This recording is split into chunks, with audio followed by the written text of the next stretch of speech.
तो दोस्तों आज की मंडे नाइट रॉ भी हो चुकी है ख़त्म। कैसा था शो, कैसे रहे मैचेस, चलिए रिव्यू करते हैं आज की मंडे नाइट रॉ। तो आज की मंडे नाइट रॉ की जो ओपनिंग होती है वो होती है पिछले हफ्ते की रीकैप के साथ। जो मेन इवेंट था केविन ओवन और बिगी के बीच, जिसमें थोड़ी बहुत मिसअंडरस्टैंडिंग हो जाती है केविन ओवन और बिगी के बीच।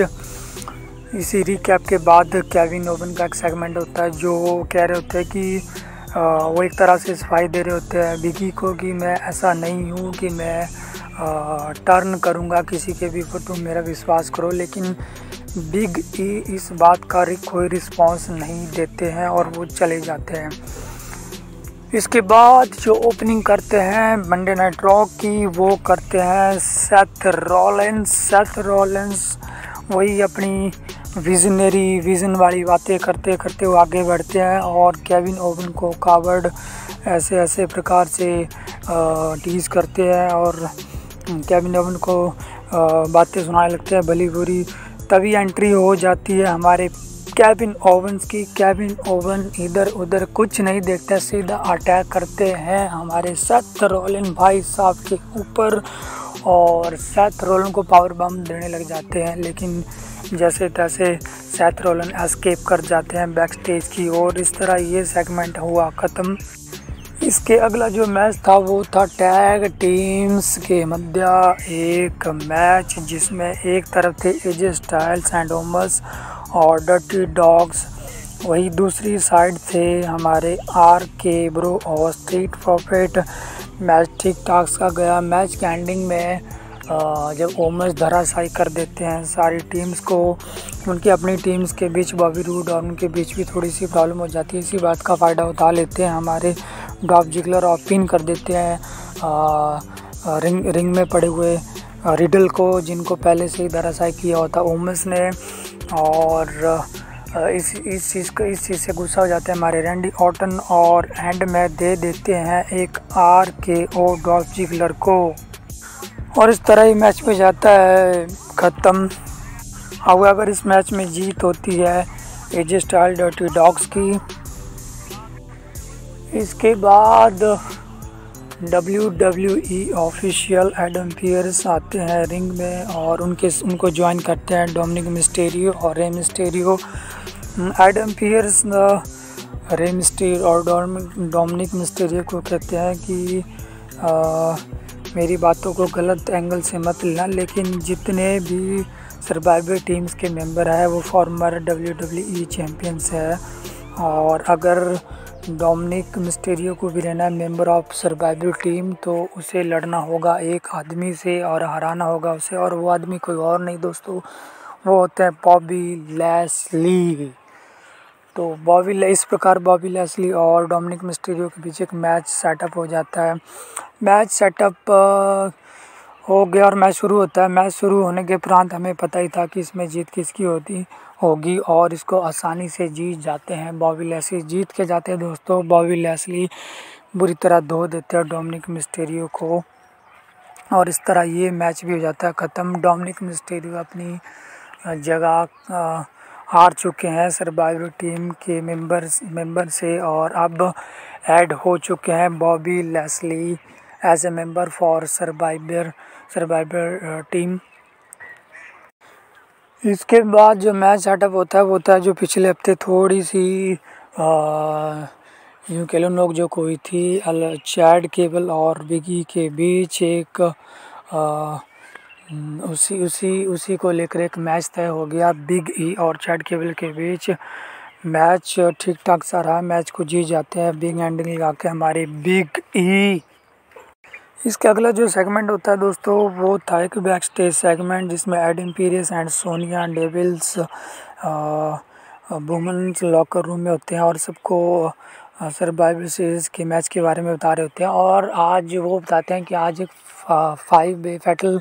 फैटल 5 वे मैच होगा, जिसमें जो जीतेगा उसे मिलेगी एक opportunity for Raw women's championship match against Becky lynch.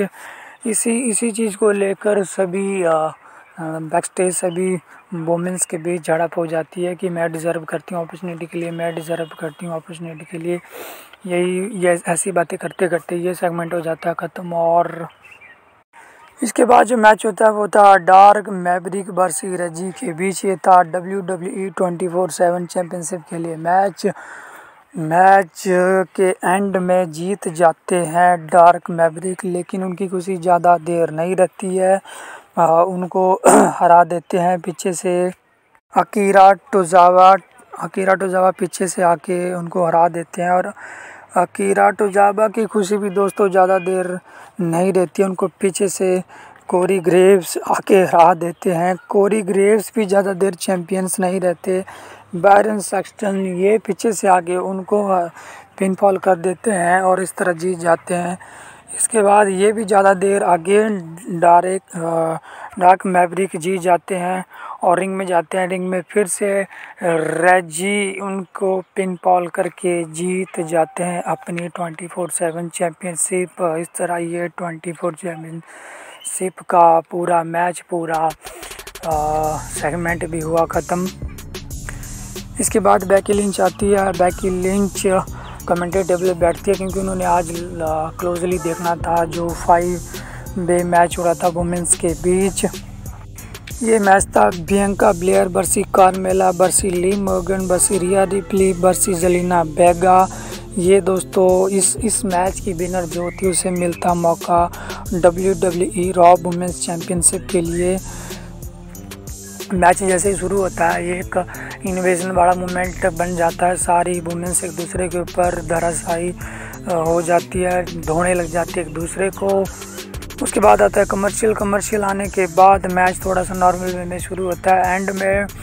And में जब बियांका ब्लेयर जीतने ही वाली होती है इस मैच को, डियो ड्रिप आ जाती है और अटैक कर देती है बियांका ब्लेयर के ऊपर। इस चीज़ का फ़ायदा उठा लेती है ली मॉर्गन और ली मॉर्गन इस मैच को जीत जाती है और इस प्रकार ये मैच हो जाता है ख़त्म।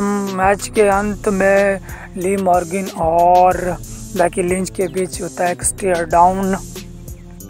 और भाई मेन इवेंट की बारी। मेन इवेंट पहले से ही डिसाइडेड था between Kevin Owens and Seth Rollins के बीच। सेथ रोलिंस एंट्री करने से पहले बिगी को वही मैनिपुलेट करने की कोशिश करते हैं। वो कहते हैं कि केविन ओवन नहीं है विश्वास करने पात्र। हालांकि बिग ई देते हैं तगड़ा जवाब और कहते हैं कि ना तो मैं तुम पर विश्वास करता हूँ ना मैं विश्वास करता हूँ केविन ओवेंस पर। और इस प्रकार ये सेगमेंट हो जाता है ख़त्म। बिगी साथ ये भी कह देते हैं कि मैं आऊँगा कमेंटेटर पे और मैं तुम दोनों का मैच देखूँगा क्लोजली और देखूँगा कि सारी चीज़ें स्मूथली चले। अब कमर्शियल के बाद सबको वेट होता है केविन ओवन और सेथ रोलिंस की एंट्री का, लेकिन ये क्या एंट्रेंस हो जाती है ऑस्टिन थ्योरी की। ऑस्टिन थ्योरी अपना वही जो उनका अंदाज है सेल्फी लेने वाला, कमेंटेटिव में बैठे सभी से सेल्फी लेते हैं और अंत में सेल्फी लेने लग जाते हैं हमारे बिग ई के साथ। लेकिन बिग ई को ये पसंद नहीं आता है, वो उनके मोबाइल को छीन के नीचे फेंकते हैं और कहते हैं भाई तू निकल, इधर कोई मैच चलेगा, तुम्हारा यहाँ कोई काम नहीं है। इस तरह ये सेगमेंट हो जाता है ख़त्म। हो सकता है ये ऑस्टिन थ्योरी वाला एंगल इसलिए किया और WWE ने कि नेक्स्ट वीक या मे बी फ्यूचर में इनका कोई 1-on-1 मैच करना हो। इस प्रकार अब एंट्री होती है सेथ रोलिंस की। सेथ रोलिंस कहते हैं कि इससे पहले कि मैच शुरू हो मैं क्लियर कर देता हूँ कि केविन ओवन विश्वास करने पात्र नहीं है। ये जो पिछले हफ्ते जो भी हुआ था ये मेरा और उसका प्लान था।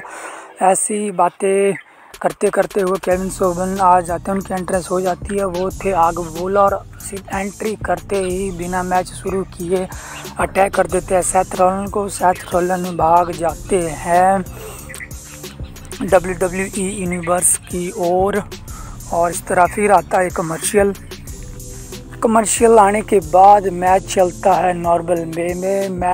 जितना मैच रिंग में हो रहा था उतना रिंग के बाहर होता है। पता नहीं ये लोग बिगी को क्या साबित करना चाहते थे दोनों ही कंटेंडर।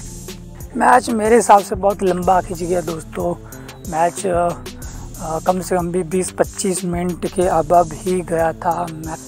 जैसे ही मैच एंडिंग मोमेंट में आया, मैच देखने वाला हो गया। एंडिंग मोमेंट में जब लग रहा होता है कि सेथ रॉलिंस जीत जाएंगे पेडिग्री लगा के। कभी पावर बॉम्ब दे देते हैं हमारे केविन ओवेंस, और लग रहा होता है कि शायद केविन ओवेंस जीत जाएंगे, लेकिन दोनों जीते कोई नहीं। मैच एंडिंग मोमेंट में इस प्रकार एंड होता है कि दोनों कंटेंडर बाहर चले जाते हैं कमेंट्री टेबल के पास, जहां बिग ई भी बैठे होते हैं, और पता ही नहीं लगता कब रेफरी काउंट आउट करते रहते हैं। और सेथ रॉलिंस ने शायद ये चीज़ नोट कर ली होती है, सेथ रॉलिंस आ जाते हैं रिंग में, लेकिन केविन ओवेंस ने यह नोट नहीं किया होता है कि रेफरी काउंट आउट कर रहे होते हैं, और काउंट आउट के सारे सेथ रॉलिंस जीत जाते हैं इस मैच को।